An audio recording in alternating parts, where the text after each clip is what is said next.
is Tamara, and today we're going to explore some thrift flip DIY holiday decor. Whew, it's a bit of a mouthful.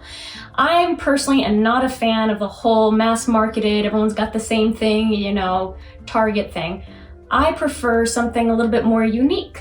This is not going to be like a beautiful, classy, elegant, or cutesy thing with like a teddy bear and there's maybe some snow on top and like Santa's right here. This is gonna be just a little bit weird. It's gonna be a little gothic. It's gonna be, you know, have a little bit of creep, maybe a little Nightmare Before Christmas. So if you follow my tutorial, you're gonna be that friend, you know, the one that we're all kind of concerned about, like, Kathy, why are you putting dismembered doll parts on your tree? So if you're comfortable with that, let's get going. Let's go to the thrift store, see what we can find to be completely inspired by, and get to decorating our house.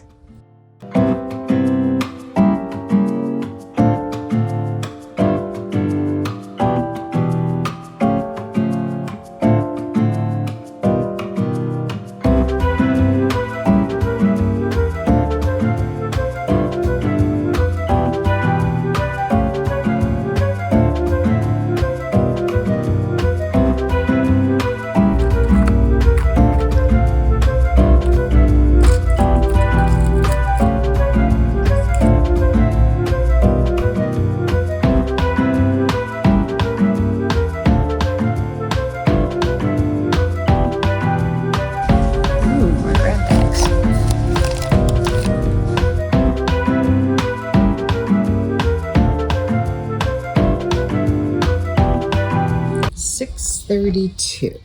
It's haul time. So from the first place, you might not have seen it, but I got one of these grab bags. They're just full of interesting, random, weird items.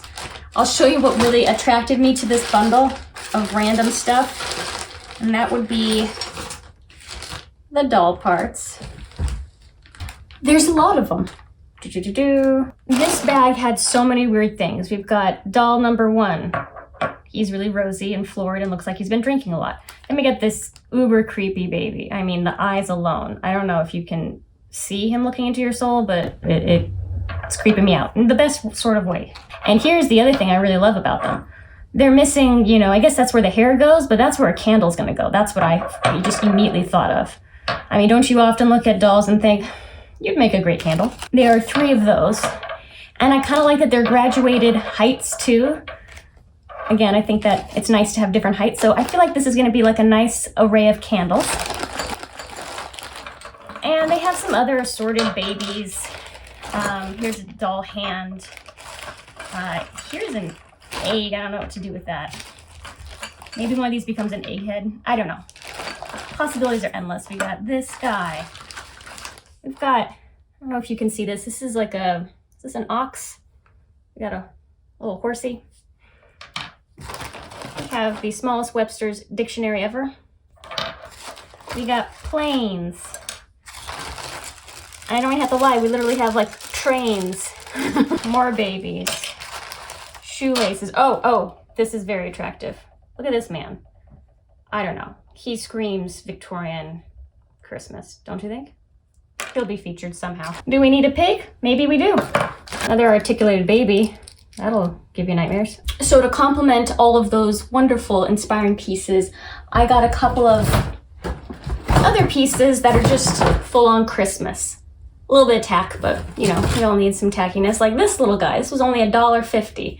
I mean, he lost a little, he's fine. So we'll decorate this in some macabre kind of way. We got these guys, we got some berries, we've got some whatever this is.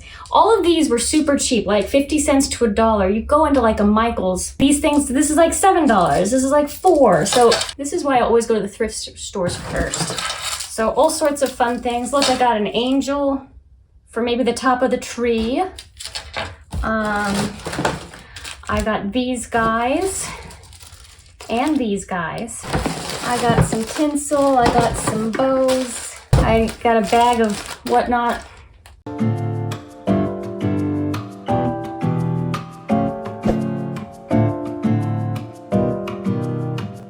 Okay, so the first project I want to work on, since this was like the inspiration for buying this little grab bag, is to make like the naughty or nice, probably naughty, candlestick holders out of these guys. I went to Michael's just to get a couple of extraneous pieces that I need. Because as you can see, you know, they're bottomless. I mean, they have bottoms, they're just missing their legs. So this was the only way I could think of to like corral them in some way. And these were pretty affordable. So I want to jazz these guys up.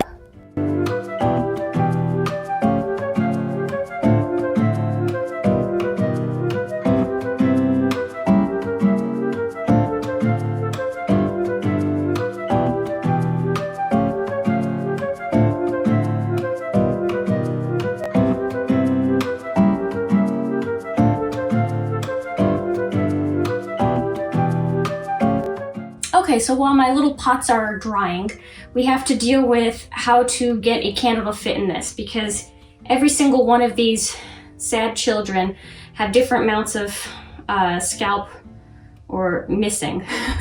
This one's the biggest, or actually this one's the biggest, this one's small. So for this guy, I think he's an easy fix. I'm just gonna stick a nut on there and then I can fit a candle like that. And to cover up the nut job, I'm gonna take this little wreath and put it right there. So you can kind of get an idea of what it's gonna look like. We're gonna need different size hardware to affix the candles in place, and to do that we're gonna use the E6000 glue. All surgery here. The doll with the largest amount of head loss requires more hardware, so we're gonna use a bolt and glue it to a nut so it has more support. Rest my children.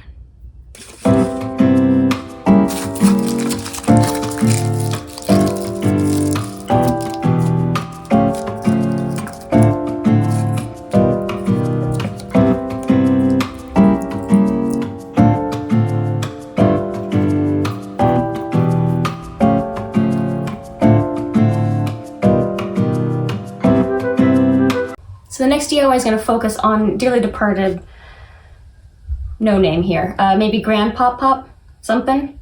Kind of looks really young. He looks like he's like 15 in this picture, but in any case, he's definitely dead. And during the holidays, you also want to remember those people in your lives, or maybe he was never in your life because this is a really old picture, but in any case, remember the loved ones.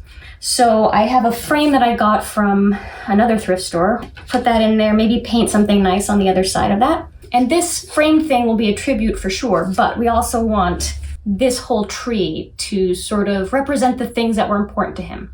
So as ornaments, I'm going to use some of the things from that wonderful grab bag. I started looking around trying to think, what were the things that were like thematically similar? And we had all these weird modes of transportation, right? We had like this plane dude, we had the train, we had the ox, we had the horsey. So maybe this was about his time and how he saw all the different modes of transportation because he was born in the 1800s. And I'm going to use these leftover little light guys to decorate as well. And then I thought, let's put this little angel topper because, you know, that's probably where Pop-Up ended up going too. So it'll be just like a journey through his life, through the industrial age, as it were. Let's get to work.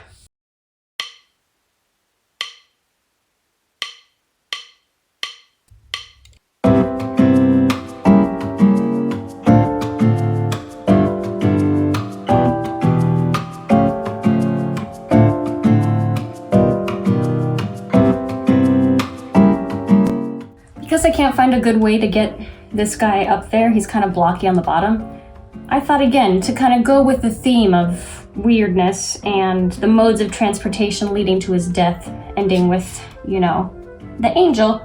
Let's put him upside down because maybe he's not going the route of the angel. Maybe he's gonna go somewhere else. We still can pay tribute to him.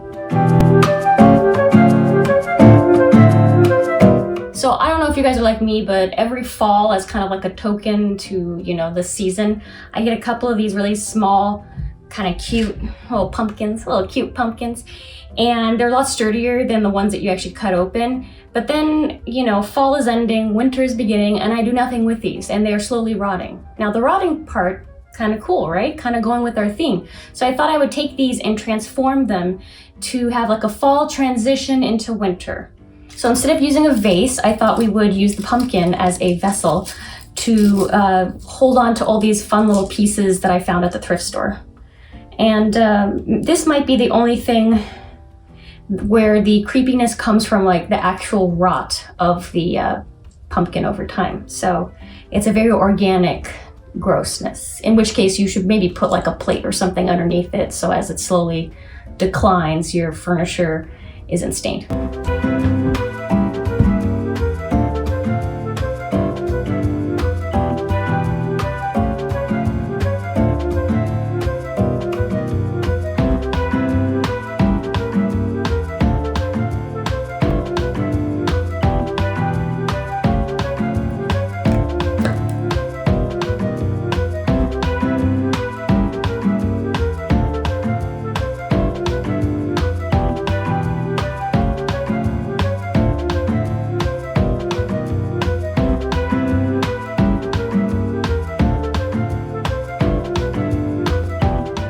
You may remember that a while ago I did a DIY about making these eyeballs out of styrofoam and painting them. So I thought we could chuck one of those in there, you know, just to make it weird. So early in the day I saw those flies and it really inspired me. And I picked up some of these guys from Amazon. I'll leave a link below. They look like that, they got a little red dot. And I thought it'd be nice to add a few of these little flies on there to pay tribute to the rotting pumpkins.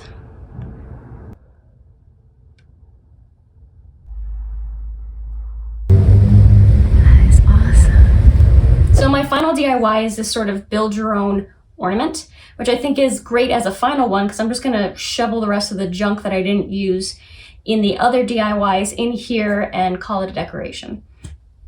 Aha.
Thank you again for joining me on this crazy quest to make the most unique and disturbing holiday decor.